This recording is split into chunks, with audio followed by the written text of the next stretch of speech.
Hello everyone. I'm out on a beautiful snowy morning, very heavy wet snow. The temperature is right just a little south of 0 Celsius. But I wanted to take a moment because I have a moment and I have enough cover under these pines to actually talk for a moment. So a little note on things that I'm wearing. And then I'd like to show you some things that I do with the upper part of the big kilt, or the belted plaid, just to help it stay off of the ground or off of the snow or from getting it tangled.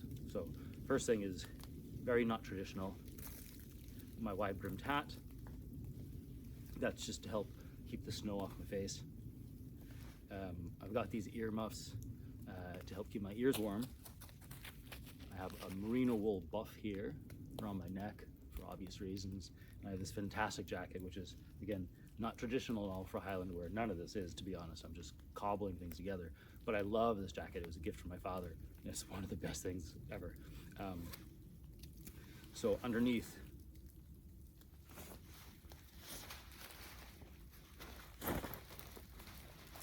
thanks, Dad.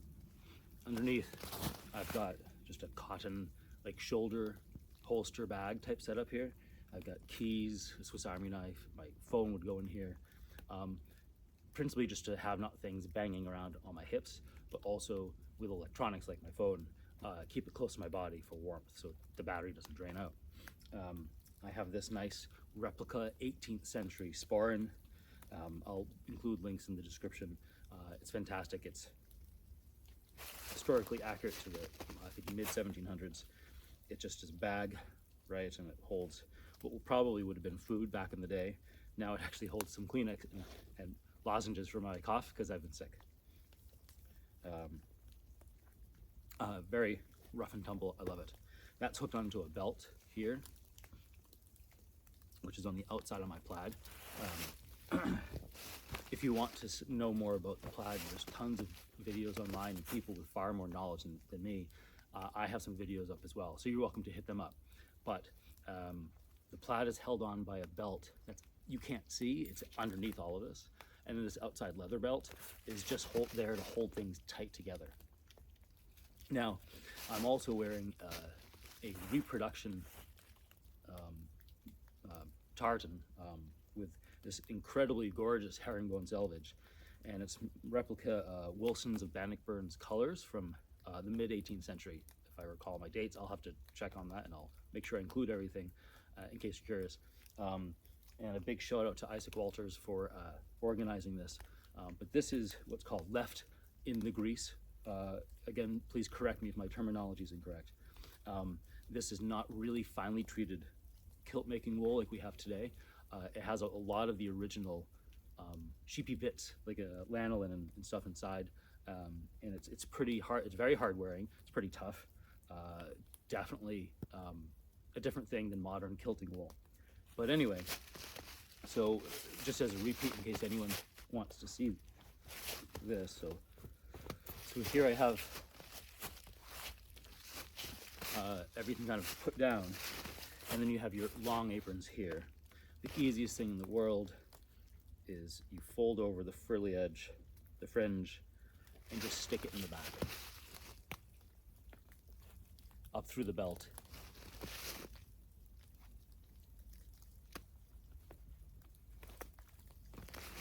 And that's totally fine, of course.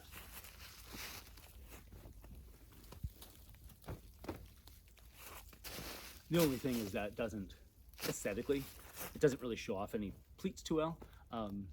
One of the things that I try to do when I wear belted plaid, again, I go for plaid instead of plaid because the Gaelic word for blanket is plaidge, and to me plaid sounds more close to plaidge than plaid.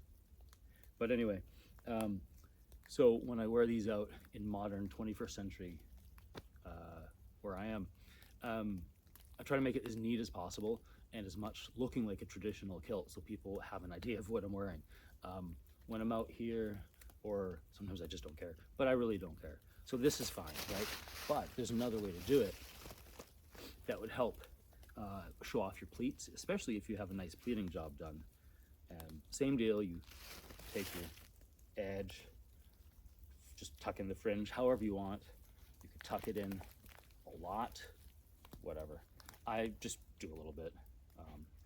And then now when you're wearing a belt pouch, a belt sporran, I just pick it up because I want to try to get this part here, and then just fold that back a bit and then tuck it under your belt.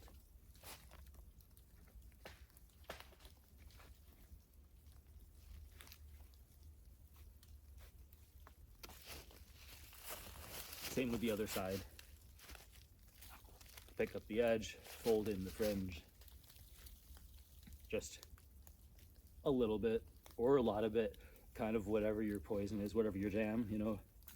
Can't be rid of me and live. Shin, that's right, and then here.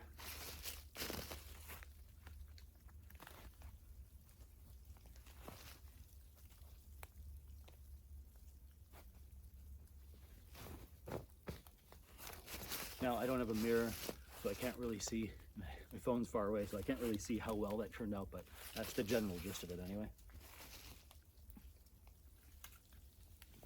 And then if we wear like a traditional sporran in the front here, you could see how most people would be like, hey, that's a kilt. I'm not really sure how it's different, but you know what I mean? I actually prefer things like this. They're far more practical, I find, for walking around. Now, oh, I forgot to mention, I'm wearing Stagger Mukluks. These are, again, I'll include the links, but they're absolutely fantastic. They're shearling, and they've got canvas uppers. They have ones that are all shearling, and these are just absolutely fantastic. They've got a wool felt liner, and as long as things are frozen, these are amazing. I'm very much into minimalist footwear because I have rough feet, and I need to take care of my locomotion, I guess you could say, and so I like minimalist stuff, and these are my jam. But again, only for frozen stuff. Once it starts to get just above freezing, things get wet, these are okay, but not as good as other things. So what do you do with this? This is horrifically impractical for walking around the forest, even just climbing through some snowdrifts. It got covered, the back got a bit in snow, and that snow is now on the back of my leg. So here's a couple of things you could do. One, just take the back, as long as you can reach there, and do what so many people do, and it's fine, over your shoulder, and then tie it up. Some people use pins or whatever, and that's fine, that's cool. I just have a leather tie here, and I'm not gonna do it now, but you get the gist, I'm sure, right? So just over and tie that on, and you sort it, right? It's off the ground. If you tie it up correctly, you can use the back to hold things. You know, I'm out with my dog and she's out wandering over there. Like, you know, I'll put a leash back here, or if I get too hot, my hat or mittens or whatever. So that's fine. The other thing you can do, start the same way, spread your, so the upper part above the belt, I'm just gonna call it the plaid part. I don't know what else to call it, above the belt. Take this, again, stretch it long, and just wrap it in front of you, right, like this. And you could tie it into a knot. You know, it's pretty rough and tumble, doesn't look great, but quick, easy, it works. Or take these and stuff them into your waist, this way. Totally fine. Again, not the best look in the world, but I mean, with the exception of my dog and the deer and the bear and whatever's out here today, no one's really seeing me. Couple other things you could do. Well, of course. And that was snow down the back of my neck. That was refreshing. Anyway, here, you know, just wrap yourself as a cloak, however you want to. You could pin it like this if you wanted to. I've done this, you know, especially if I've been walking around and then I stop, which I like to do here frequently, and just relax and listen to the snowfall and be quiet. You might get a little chilly, so I'll just kind of wrap it around. Another thing here, just take them and stick them up under your belting. So they're here. The last thing I think that I would possibly do in this long rambling video is, again, take your ends, but instead of just bringing them in front, cross them behind you.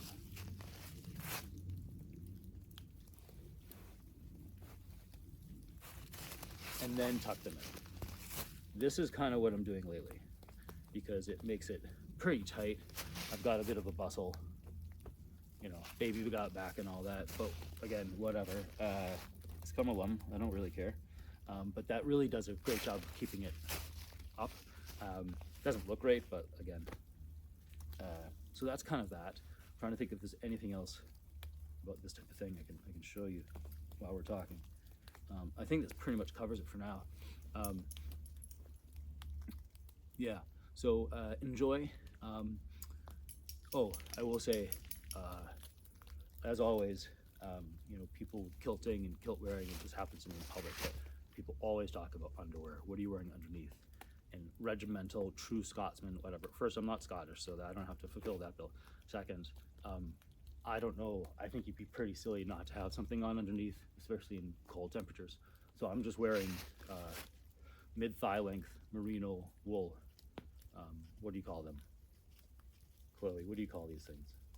I don't know, but you know, like hips to mid-thigh, and do a great job because inevitably, right, my dog's approaching to give a comment. Hello. Yeah, we're almost done. I'm sorry, almost done. I know, we'll go on in a second. But anyway, when you're walking along here and through the snow with an open bottomed garment, it is inevitable that you will get snow kicked up under your kilt. It absolutely will happen. And without, I mean, with stuff underneath, it's shocking. I can't imagine, well, I can't imagine what it would be like, you know, if you had nothing on. So that's kind of my kit today. Oh, again, I'm a fan of merino wool, as you can tell. Merino wool this, merino wool vest. So there we go. Enjoy the beautiful wherever you are. Get out and enjoy the silence, or the sound of snow falling in my case. All right. Yeah, if you've any questions, please don't be afraid to ask. Hit me up.